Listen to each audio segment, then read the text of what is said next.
Tyranids are that ever-evolving threat that looms large across the galaxy. Their forms shift and change with new genus types being made to overcome any that try to stand against them. With all this in mind, they should be the perfect army to kitbash. So why is it that in all the many years of making these videos, I've never created a custom Tyranid? Well, let's fix that. They've breached defenses. It's only a matter of time now, but if only we'd had more protection. If only we'd had... NordVPN, the sponsors of this video. Are you tired of those pesky online restrictions and data snoops trying to invade your privacy? Well, it's time to take back control with NordVPN, your ultimate online shield against the horrors of the warp that lurk on the internet. Whenever I travel to the US, NordVPN allows me to access the sites that I normally visit at home. But it also allows me to access geo-restricted websites ahead of my visit so I can book activities before I even get there. And you can do the same by using my link, nordvpn.com/PeteTheWargamer. If you're worried about your personal data falling into the wrong hands, then fear not. NordVPN encrypts your online traffic, keeping your private information truly private. Plus, with thousands of servers in over 60 countries, you can surf the web like a digital globetrotter. So, whether you're at home or on the go, NordVPN has you covered. And the best part is, you can use it on up to 6 devices simultaneously. Are you ready to experience the internet how it's meant to be? Well, use my link to get 4 bonus months on a 2-year plan. Just remember to use my link, and that link again is nordvpn.com/PeteTheWargamer. It's time to say goodbye to online limitations and hello to a safer, freer internet experience with NordVPN. A big thank you to NordVPN for sponsoring this video. Now, let's get back to building that Lictor. With the Tyranid range refresh, we've been given a number of Lictor variants. Von Ryan's Leapers, Neurolictors, Death Leapers, and of course, the regular Lictor.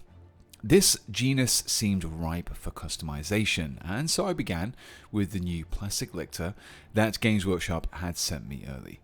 My idea was based on the role of the Malanthrope, but rather than appearing after the main force, my custom Lictor variant would be in the vanguard.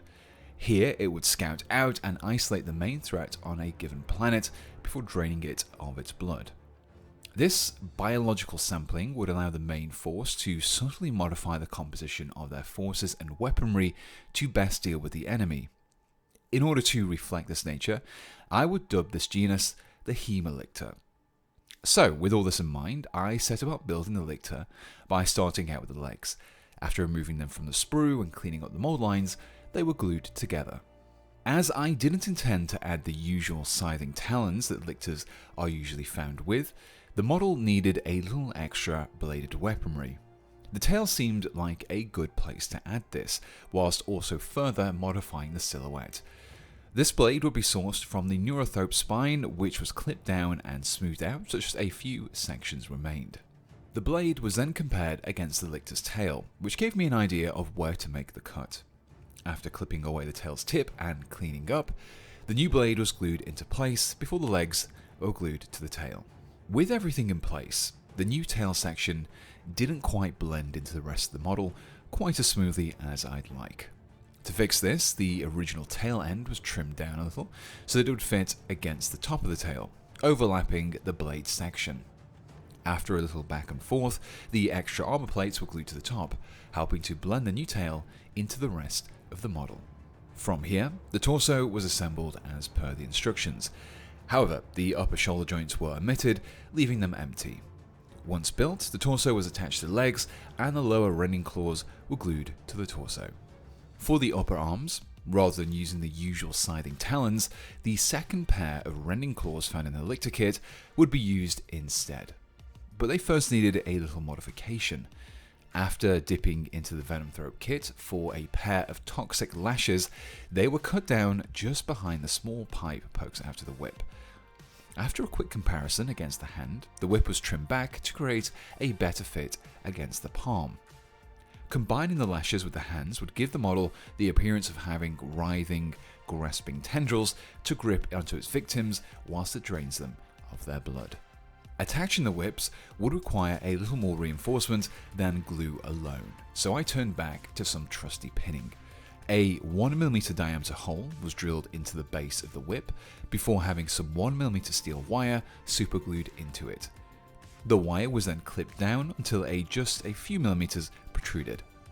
A similar hole was drilled into the center of the claw's palm before the wire was inserted with a little more glue. This process was repeated, resulting in some much sturdier bonds. To finish off, the arms were then glued to the torso, with the arms being held aloft so the tendrils leaned forward. When it came to the head, I started out by building the head as intended. However, to help separate it out a little, a couple extra mandibles were added. These were sourced from the thumb claws that would normally be a part of the scything talons. The claws were clipped away and trimmed down to allow them to be glued to the sides of the head, just below and behind the smaller existing ones. However, rather than using the regular neck, the head would be slightly raised to make way for some blood storage. To fix the head into place though, the same pinning technique from earlier was reused to attach the back of the head to the armor around the neck. From here, those aforementioned blood sacks could be made. These would be sculpted from putty, specifically a roughly 50-50 mixture of green stuff and milliput superfine. By combining these two putties, the resultant mixture had the best of both worlds. The milliput gave the mix a degree of firmness that would allow the formation of sharper edges, whilst the green stuff would help to smooth things out and avoid that chalky nature that milliput can get. The putty was rolled out into a few small lumps, with the first one or two being used to fill in the gap between the head and the neck. Then, using a combination of metal and rubber-tipped sculpting tools, the lumps were blended together. To create the sacks themselves, more putty was shaped into roughly teardrop shapes. These were added around the neck in a symmetrical fashion, so that each side matched up.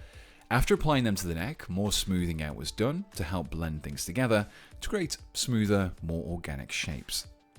During this whole process, I made sure to use Vaseline across my tools, fingers, and surfaces to prevent the putty from sticking to them. This process was repeated with various sizes of blood sacks until the neck was completed. While I still had some putty mixed up, the tendrils were blended into the hands a little. Some small sausages were rolled out and wrapped around the base of the tendril. The putty was flattened and blended in slightly before a series of lines and ridges were scoured into the surface. After repeating the process on the second hand, the putty was left to cure overnight. With the model complete, I checked how it lined up against its intended base and glued the small tentacle rock into place. However, I didn't glue the Lictor to its base just yet. To make it easier to paint, it was attached to a smaller base with a little superglue. This would just allow me to more easily paint the legs later on, and with that, the model was ready to paint. To kick things off, I began with a Wraithbone primer. I applied this via my airbrush over a regular primer, but if you have the Rattlecam version, you can use that instead. This not only creates a good surface to paint upon, but the lighter coloration also helps with applying the contrast paints in the subsequent steps. For the Lictor's chitin, I created a mixture of Kroxigor Scales and Apothecary White contrast paints in my airbrush with some thinner. The greyish white of Apothecary White helped to desaturate the Kroxigor Scales a little and tone down its intensity. This mixture was then lightly sprayed across the armor plates, hands and feet. Here the mixture subtly adjusted the base colour of Wraithbone, steadily building up the strength of the turquoise.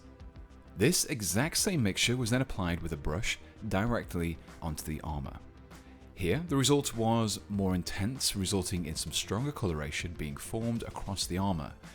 However, as this was built up slowly, the result was a little smoother than just using the contrast paint directly on its own.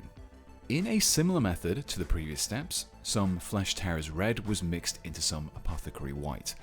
Again, this helped to soften the strength of the red before it was applied across the neck, feeder tendrils, head, elbow, and knee joints. This was built up over several thin layers, allowing the paint to dry fully between each layer. As the intensity and strength built up, it helped to reinforce that blood harvesting aspect of the Haemalictor. With the base coats in place, work could begin on the highlights. To create these highlights, I took the contrast paint previously used on that surface and mixed it in with some Wraithbone. So for the armour, using Kroxigor Scales resulted in this pale turquoise. This paint was then used to line the edges and points of the armour, giving them a little more definition and helping them to stand out against the darker recesses. You can push these highlights further too, just by mixing in a little extra Wraithbone. For the non-armour areas, some Wraithbone alone was used to highlight. While this won't show up in some areas, they will be visible against the areas that were given that subtle turquoise base coat earlier. For the areas that were already base coated in Wraithbone, I instead opted to use some White Star from the Tooth and Coat range. This pure white helped to bring out those particular details. For the red areas, a mixture of Wraithbone and Fleshtearers Red was created and applied as a highlight in the same way as before. From here, work could begin on the base. To paint the smaller chunk of concrete, some dry brushing was used to quickly bring out those details. This was done with 3 paints. First with Field Grey, followed by Ranger Cloak, and finally a small amount of Kobold Grey just on the very edges. The small pieces of rebar were then picked out with some Dwarven Iron. With the rubble painted, the Lictor was carefully removed from its temporary base. The base of both feet and the contact point on the concrete block were then scraped clean. This ensured that when the glue was added, a strong bond was formed rather than just gluing paint directly to paint. With the Lictor in place, the remaining areas of the base were filled in with some of AK Interactive's Muddy Ground. This thick, basing paste was applied across the surface of the base, but great care was taken not to overspill onto the Lictor itself. Once this dried, it resulted in the appearance of a slightly wet, churned mud. After the basing paste had been allowed to fully dry, the whole miniature was given a coat of Satin Varnish. This not only protected the paintwork, but it also created a more uniform level of glossiness across the surface. The final step in the basing process was to create some snow effects. This isn't necessary, but I felt that it explained the lighter blues featured on the Tyranid. The snow was approached in 3 stages, with the first involving some of AK Interactive's snow sprinkles. This is a translucent gel that, when applied in patches across the base, creates the appearance of melting snow. In order to build up the snow a bit and to help lift it up from the mud, some AK snow was added. This paste is much thicker and is good for recreating mounds of snow. It can also be reactivated by brushing on a little water if you feel that it's drying too quickly. So far though, we didn't quite have that perfect snow texture. To create that parody effect, some AK micro balloons were sprinkled over the top while the snow paste was still wet. Once stuck, the result is much more powdery, and when combined with the previous steps, give the base a more realistic looking snow effect. By this point, the model was pretty much done, but there were still a few optional details that could be added in the form of strands of blood between the tendrils. These were created by stretching and pulling out some threads of Yoo-hoo glue using the tip of a cocktail stick. The glue doesn't dry instantly and so can be manipulated between the tendrils around the heads and hands. But to give these strands the appearance of blood and gore, they were coated with some of Tamiya's X27 Clear Red, mixed with a little Black Legion contrast paint. Now this is very similar to Blood for the Blood God, but it's slightly more viscous, and when mixed with the black contrast paint, it has that darker, coagulated appearance. This mixture was then painted across all the strands and around the tendrils and claws, building up that gory appearance and helping this model to live up to its name. And with that, I was left with this.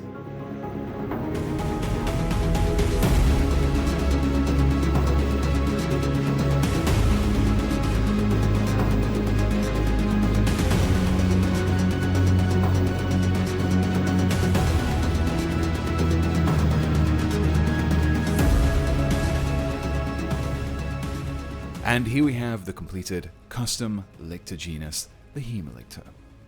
Up until this point, I've always been a bit apprehensive about making custom Tyranid miniatures. They are purely organic by their very nature, and you can't just stick decorative items to them to convey a theme. This makes them very unique when it comes to kit bashing, and is likely what put me off attempting something like this before. But after doing so, I'm glad I did. While the pool of usable components is a lot lower and generally confined to just Tyranid parts, there are still plenty of options if you're willing to get a bit creative with them. You'll also have to do a lot more sculpting than with other races due to that organic aspect, but this kind of sculpting sits on the easier side of things. All in all, I'm really happy with the build, and I'd highly recommend giving some custom Tyranid genus types a go if you get the chance. But while I'm happy with the model, I do think I could have gone a little more grimdark with the paint scheme and toned down how bright things ended up being. Now, whether or not you build this particular model yourself, hopefully this guide will have something that you found useful for your own projects. But if you would like to recreate this model, then you can find all the parts and paints that I used to build it linked in the description below. But my biggest thanks goes to my Patreon supporters and channel members who helped to keep this channel going, especially my Pouch of Dead Animal Bits and Above supporters, who are Jonathan Hart, Maciej Savitsky, Morgan, Ryan Little, Swedsman, Tim, Axel Jonsson, Daniel Dowling, Immaterial Creations, Johans, Jonathan Sandsteed, Mr. Grimm, Pale Juice, and the Googles. And my Sergeant level channel members, who are John Gibbs, The Sire Acquired, Whale Tussler, Mr. Jared Hess 95, Nerdington Paints, Mark Taylor, and Philip Poyer. If you're interested in supporting me, you can hit the join button below or find a link to my Patreon in the description. Supporters get a whole host of benefits, including ad-free access to my videos, sneak peeks, a private Discord channel, and exclusive merchandise. Speaking of merchandise, I also have a few t-shirts and mugs up for sale featuring designs drawn by me. You can check those out by following the links below or by going over to petethewargamer.com. So, until next time, thanks for watching and goodbye.